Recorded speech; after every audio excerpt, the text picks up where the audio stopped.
Hola amigos, bien o no, y saludos desde Medellín. Hoy el tema es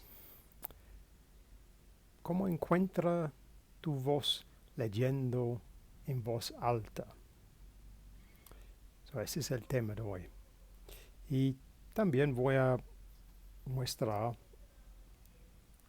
cómo puedes leer cualquier texto, cualquier tipo de texto es apto para practicar, utilizar su voz. Y con esto, ese es también el secreto, en verdad, para tener más fluidez, más confianza para hablar en la nueva lengua. Ese es el tema de hoy. Pero vamos a empezar con este libro, Inglés Básico, del señor Augusto Ghio, maravilloso, y algunas palabras de él en este tema. Este es para practicar mi español. Entonces, página número 19. Nuevas palabras. Es difícil aprender palabras extranjeras si se tratan de estudiar en forma aislada. Pero no resulta tan difícil si usted se ayuda por medio de las leyes de la asociación de ideas, si se fija en las palabras inglesas que tienen analogía con sus equivalentes españoles, si las estudia en voz alta, etc. En resumen, si las estudia siguiendo nuestras indicaciones, no olvidando que la mejor manera de aprender rápidamente el idioma inglés es educando simultáneamente la vista, el oído, la lengua y la memoria. Por consiguiente, se deberá tratar de estudiar siempre en voz alta. So, that paragraph is one I read nearly a year ago, one of the first videos on my channel. So I'm going to share a link to that video in this one. You can see just how bad my Spanish was back then. You can judge whether that's really improved. But the point of this really is to show you that whatever type of text we have to hand, it doesn't have to be some specially written text. It could be anything. It could be a recipe book, newspaper article, anything at all. The point is we can use it to practice control of our voice, and because we're reading aloud, this allows us more to project the voice. It's not the same as when we're just reading in our mind. We hear our voice internally. By expressing the voice, by literally projecting our voice out there, it's a completely different way of speaking, and it gets control of our voice very quickly. Get to practice the breathing that goes with it, and hopefully if we do a bit of this where we like recording how we sound, we start to feel more confident in the sense, okay, look, this is how I sound now in the new language, so that's less of a shock. And also you can hear how you sound, and as you improve, you can use that audio as a way to help you self-correct as you're speaking, because you know that, okay, look, I should sound a bit different. So that's why we do a lot of listening generally. So more listening we do anyway helps us to tune how we sound when we're doing our own reading. But really we can pick anything. The trick is to try and speak with a nice clear tone of voice and look for expression within the text we're reading, because that's critical for us being able to communicate our thoughts and ideas to new people who we're going to be speaking to in the new language. Yeah? So to show you how we do this and say that any text really we can do it with, let's start with something pretty standard. Let's look in the dictionary. What does this say about reading? Read. To read. To reproduce mentally or vocally the written or printed words of a book, author, etc. by following the symbols with the eyes or fingers. Okay, so even something as really technical as this, you can find nice things to practice with. Yeah. Children's books.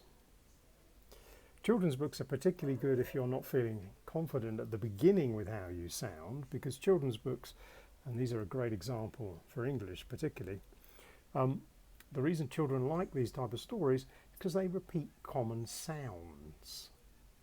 Not so much words, but particularly sounds, which is something they're trying to get a sense of when they're first learning to read. This is one of my favourite of this type of book. But listen to how the sounds repeat. So you know where we are. I would not, could not, in a tree, not in a car, you let me be. I do not like them in a box, I do not like them with a fox, I do not like them in a house, I do not like them with a mouse. I do not like them here or there, I do not like them anywhere, I do not like green eggs and ham, I do not like them, Sam, I am. Now, you've had to read books to your kids. Yeah, you'll know it's more trickier than it looks. But it's good because the repetition, again, helps you practice all the sounds. So, don't overlook those. Now, we've obviously read quite a few different types of books on the channel here to give you a variety of things to listen to. But look again at how we can use this as a way of practicing our voice. Because often I don't just use these texts just to read for you, just to listen to so you can practice your listening. Often I read these for myself, just so I don't lose the practice of speaking in a way. And in that sense it's very useful because it helps you practice how you sound, helps you stay in contact with that, and providing you pick new material, it can always be a challenge. Let's look at this one. Page 425. The character of rebel Spain after 3 months of war was that of a new state, in which the trends were towards centralization, unity, and hence, in war, efficiency. In the Republic, the institutions of the old state were laboriously being revived, while such innovations as were introduced spelled continued dissipation of resources. In rebel Spain, a group of able generals in their 40s were ruthlessly seeking a new world. In Republican Spain, a number of elderly politicians sought to hold on to a wreck which had already been scuttled. For the presence of so many young men in the army and in the communist and socialist parties, not to speak of the anarchist movement, should not delude the observer into thinking that the Republic offered much of a chance for youth. The Revolution did, but Republic and Revolution were separate crafts. So practicing stuff like that is still very helpful because it's a skill to look at what you see in the text, how the punctuation helps you as a guide to when to breathe, when to pause, what words to put emphasis on. All of this helps you develop a better reading voice, which again is a better speaking voice, which will help you communicate more effectively. And the advantage of reading aloud, even something like this, which is a very technical book on geology, I'll read you this for the sake of a comparison. Even with something like this, you can still use it to practice how you sound, how you get better intonation, a better rhythm and flow in your speech, because all of this eventually, even if you never really speak on this topic directly, it's going to help when you do need to speak on things you like talking about normally, because you've basically trained your voice into a good general sense of modulation. That's the trick to it. Let's try some of this. Page 168. The supply of material for dune building. Nature of the desert floor. It is necessary before considering the growth of an incipient dune to form a clear idea of the sand supply and of the kind of country it has to pass over in order to reach the dune. In the case of coastal and riverine dunes, the sand is produced elsewhere, is transported by the water current, and is deposited on the shore and left high and dry, ready for the wind to carry it away. The grading of such sand has been predetermined by the flow conditions in the water, and the material supplied at any one place is usually very uniform in grain size. Sea sand in particular is conspicuously free of large grains. This fact, together with the effects of moisture and the presence of vegetation, all play such an important part in the building of coastal and riverine dunes that a separate consideration of them will be omitted. Okay, so why should I practice that if my specialism is not geology?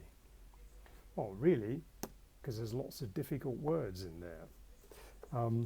So that again is something that helps, because it's a challenge. You find words you're not used to using. You have to think perhaps, how do we say that? And look again at how you're adding those together. Because in all the texts, apart from the technical vocabulary, lots of the linking words we use to introduce sentences, continue the ideas through those sentences, are the same.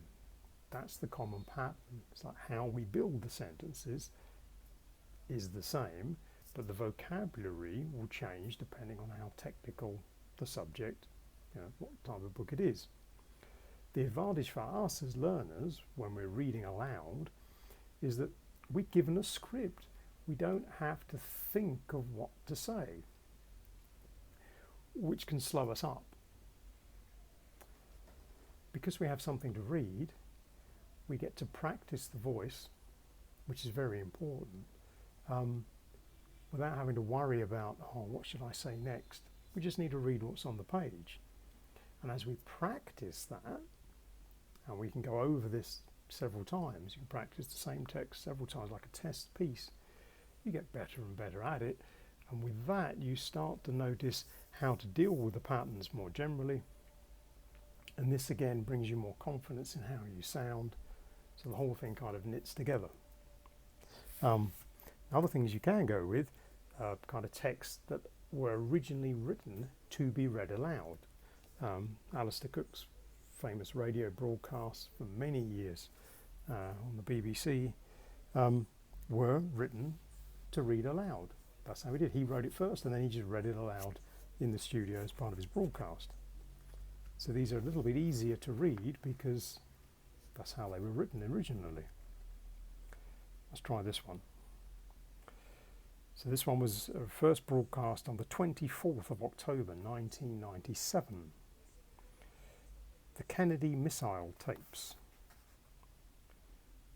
35 years ago this Sunday, the 26th of October, I woke up here in New York City and looked out of the window at a sparkling and, I felt then, a God-given scene. A dazzling crystalline day in late fall, looking over Central Park's forest of light green, yellow golden foliage to the west side skyline, and above it a cloudless sky. The forest ends down to the left and gives way to a large blue lake, a city reservoir. And on that shining morning, a seagull came winging in from the ocean and soared high over the reservoir and the park, and was gone off to the northern horizon to tell its marvellous story. Did I say seagull? Of course. But for a happy split second, it seemed to be a dove, to announce the blessed tidings that we had overnight emerged unscathed from a prospect which, the previous night, the President of the United States thought would be avoided only by the mercy of God, or what we call luck, the prospect in a day or two of a nuclear war. So, okay, so why do we read all these different books to you today? Well, that's to encourage you. That's to show you it doesn't really matter what type of library you've got. It doesn't really matter what the topic. The point is, if you find something to practice, even cereal packets to some extent will do it. It's because the reading aloud is the key thing. The idea is as we're reading, we're listening to how we sound. We can check with the printed text we have that we are reading to see, did we really say that word properly? Could we have said that sentence a little bit different?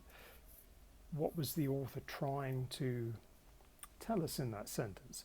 Is there some word in there that's really important that we should have stressed and perhaps we didn't the first time we read it? Because often if you go back and read the thing 2 or 3 times, you'll get a better sense of how you sound. Some of those difficult words that you had problems with at the beginning get less difficult as you progress, because the next time you see that word you remember, okay, that's how I should say it, like that. Yeah.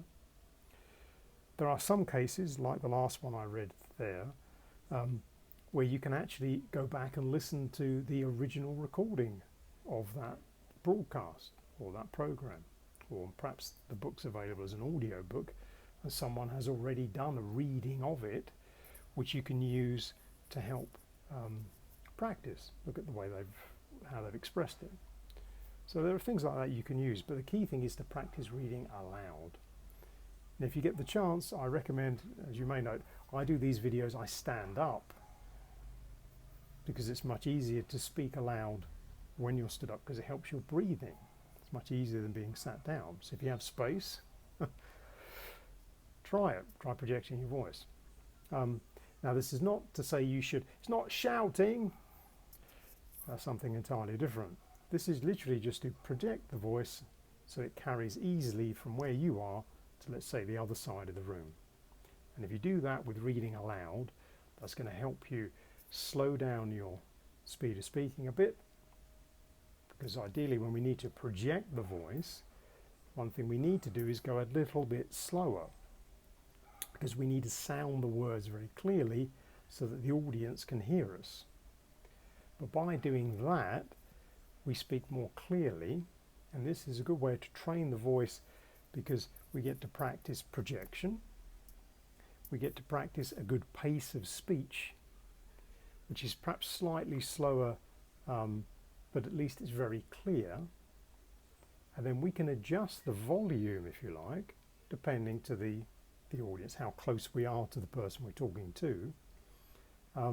But it's a good practice, because if you then need, for instance, to give a presentation to a small group of people at your office, you can do that already, because you're used to your voice carrying in that kind of space.